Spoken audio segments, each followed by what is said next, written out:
여러분의 구독은 영상을 제작하는 데 큰 힘이 됩니다. 영상을 보시기 전에 구독과 좋아요 꼭 부탁드리겠습니다.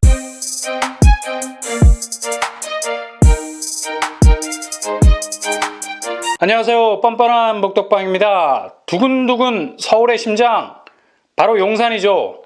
용산은 말 그대로 서울의 센터에 위치해 있습니다. 변방에서 중심으로, 왜 모든 변두리는 중심을 동경할까? 그곳은 모든 물류가 모이는 곳, 호빗 스마우그의 폐허에 나오는 모든 종족의 금이란 금은 디립다 에베레스트처럼 쌓아놓은 곳, 그렇게 세상의 모든 가치가 그냥 양탄자처럼 깔려 있어서 가치를 프레셔스, 더욱 첨예한 가치를 만드는 곳이라서 중심이 될 수 있는 겁니다. 외눈박이 궁예가 송악에서 철원으로 수도를 옮기려 했던 것도 그놈의 관심법 때문이 아니라 본래 부동산에 대한 감각이 뛰어난 사람이었기 때문이었죠. 일단 송악은 자기가 주인공이 되지 못해 왕건계 호족들이 중심이었지. 그러니 판을 뒤흔들어 버린 거야. 내가 본자라고. 송악을 털어버리고 철원으로 입지를 옮기니까 자연 왕자가 굳건해질 수밖에. 왜냐? 왕이 있는 곳이 중심이 될 수 있잖아. 용산이 중심이 될 수 있는 이유? 간단합니다. 향후 서울의 모든 입지가 용산을 관통하지 않고는 얘기가 안 돼요. 그만큼 용산은 입지 끝판대장이라고 말해도 과언이 아닐 정도로 가치 위에 가치를 쌓아가는 골드타워가 될 겁니다. 이런 배후를 가진 용산 땅, 유엔사 부지에 올해 아파트 425가구, 오피스텔 796실이 착공이 될 가능성이 큽니다. 유엔사 부지는 서울에서 거의 끝물에 해당하는 손꼽히는 황금 입지라 할 수 있죠. 이곳은 2017년도 6월에 정부가 입찰을 통해서 11 건설 회사에 1조 원 정도의 매각을 한 땅입니다. 유엔사터 복합개발 사업을 위한 환경 영향 평가를 11 건설사가 2018년 10월경에 신청을 했는데 이제사 거의 2년 정도의 시간이 걸렸죠. 지난달 말에 통과가 되었습니다. 어찌 보면 지금에서 통과된 게 굉장한 호재일 수 있죠. 왜냐? 주변의 개발 호재가 개미지옥이에요. 득실거리고 있습니다. 제일 굵직한 사업이 용산 민족공원, 그리고 용산 정비창, 용산 캠프킴, 게다가 한남 재정비 촉진구역이 대규모로 진행 중에 있지 않습니까? 이게 톱니바퀴야, 톱니바퀴. 제대로 맞물려 있기 때문에 향후 유엔사 부지 개발은 제가 초반에 말씀드린 대로 가치가 더욱 그 가치를 피레침처럼 만들어버리는 하늘의 천둥도 집어삼켜서 주변 입지를 진동시킬 만한 위력을 발휘하게 될 겁니다. 주변 부지 규모만 해도 어마어마해서 다른 거 무시가 돼. 그래서 어마무시가 되는 거야. 용산 캠프킴 5만 1000제곱미터, 유엔사 부지 5만 제곱미터, 수송단 부지 7만 7000제곱미터, 한남 외인주택 부지 6만 6000제곱미터, 총 24만 7000제곱미터 정도 됩니다. 각 부지는 저마다 사연이 다릅니다. 캠프킴 부지는 한강로 주변의 중요한 개발축 중에 한 곳이 될 수 있는 요지 중에 요지죠.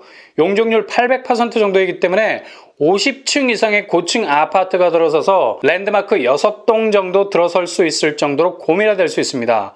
와, 용산의 스카이라인이 달라지겠다. 한남 외인주택 부지 니블러 베락스라고 부르는데 2016년 5월에 대신증권 계열사의 6,400억의 매각. 여기는 기본적으로 1000억이 넘네. 대신증권 계열사가 땅을 사들이고 가만히 있으면 더맨 더머지. 진작에 움직이고 있었죠. 롯데건설 통해서 이미 고급 중저층 단지 9원 한남 같은 고급 빌라를 조성하고 있죠. 수성부 부지는 유엔사 부지 바로 밑에 위치해 있습니다. 면적이 산재 부지 중에 가장 큰데 이것도 앞으로 어떻게 개발이 될지 기대가 되는 곳이죠. 그리고 환경영향평가가 결정적으로 통과된 유엔사 부지 11 건설사가 전격적으로 올해 착공을 계획하고 있습니다. 와, 정말 이렇게 여기에 주거 공간이 생길 줄은 몰랐다. 여기에 당첨되시는 분들 누가 될지 모르겠지만 정말 부러울 겁니다. 부지 면적이 5만 1752제곱미터, 지하 7층에서 지상 20층, 아파트 5개 동, 오피스텔 2개 동, 그리고 호텔, 업무시설, 복합시설이 들어서게 됩니다. 본래 오피스텔이 1500실 정도였는데 주변 환경을 고려 796실로 줄였습니다. 아마도 주거용 오피스텔이 들어올 가능성이 높겠죠. 요즘 규제가 타이트해서 아파텔, 그러니까 주거용 오피스텔로 눈을 돌리는 분들 많아졌습니다. 좋은 전략이죠. 굳이 아파트를 고집할 이유는 없죠. 왜냐? 요즘 뽑아내는 주거용 오피가 평형도 아파트 면적에 가까워. 그리고 유니트도 4베이 판상형으로 드롭 커피 내리듯이 은은하게 뽑아내는 경우가 많아졌습니다. 그러니 아파트와 비교해도 손색이 없죠. 원래 오피스텔은 전용 면적이 555 오피스텔 50% 정도로 아파트 아파트 전용 면적 80% 정도보단 굉장히 작았거든요. 근데 분위기가 완전 달라졌죠. 규제라는 틈새를 수요자들에게 만들어주기 위해서 아파텔에 집중, 별 차이를 느끼지 못하게 구조 자체를 바꾸기 시작했다는 거죠. 오피스텔은 청약통장 필요 없어요. 대출은 70%까지 나옵니다. 그러니 매력적일 수밖에. 용산 유엔사 부지에 들어서는 오피스텔도 당연 기대해 볼만하다는 얘기죠. 가점이 마룻바닥이거나 통장 액수가 수영장 바닥이라면 다른 방법으로 내 집 마련에 대한 접근도 생각해 볼 수 있고요. 이건 어디까지나 본인의 선택입니다. 일단 이렇게 유엔사 부지가 개발이 되면 주변에 이렇다 할 만한 고층 건물이 없어서 확실한 랜드마크 구실을 할 수 있겠죠. 일단 11 건설사에서는 2조 원 정도를 투하해서 일본 도쿄의 롯본기 힐스와 같은 구역으로 확실하게 조성할 계획이라고 합니다. 입지는 지하철 6호선 이태원역과 녹사평역, 역세권역입니다. 대략 500m 정도 떨어져 있죠. 주변으로는 보광초등학교, 이태원초등학교가 위치해 있고요. 유엔사 부지 개발이 단발로 끝나는 개발이 아닌 것은 주변 개발 호재가 반짝거리는 크리스마스 트리야, 그냥 선물 같은 호재들이 트리 아래로 쭉 놓여 있어요. 용산공원, 한남재정비구역, 이태원 상권, 한강공원과도 가깝고요. 어렵게 피스를 맞출 필요가 없는 그냥 그렇게 유엔사 부지가 그 자리에만 있어도 주변 개발 호재가 톱니바퀴가 돼서 맞물려 돌아갑니다. 그러니 여기 청약 절대로 놓쳐서는 안 됩니다. 올해 확실하게 11 건설사에서 착공에 들어간다 하니까 분양은 선분양 혹은 후분양 혹은 임대 후 분양 말들이 많지만 인허가 기간이 거의 군대 갔다 온 시간이야. 2년 정도가 돼요. 그러니 후분양으로 간다고 건설사 입장에서 굉장한 부담이거든요. 선분양으로 갈 가능성이 높죠.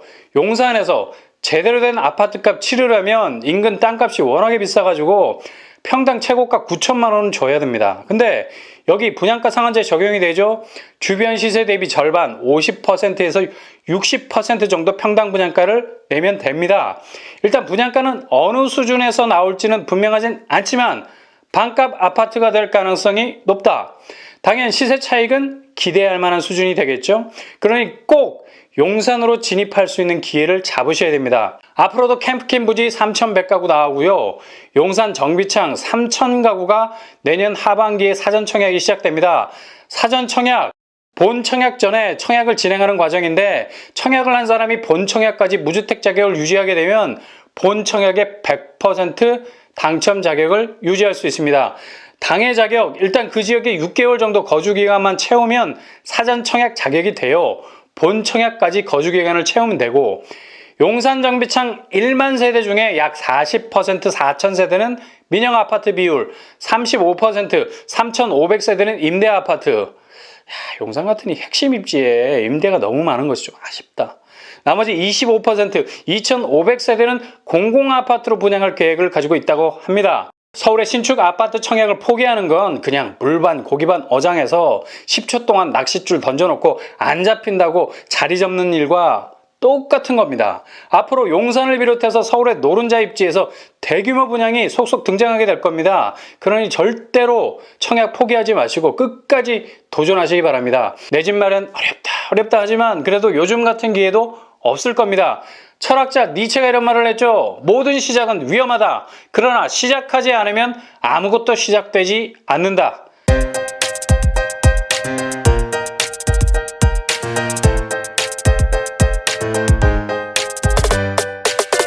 내 집 마련의 시작이 어려워 보여도 반드시 끝이 있다는 것을 기억하시고 즐겁게 도전하시는 여러분이 되실 수 있기를 바랍니다.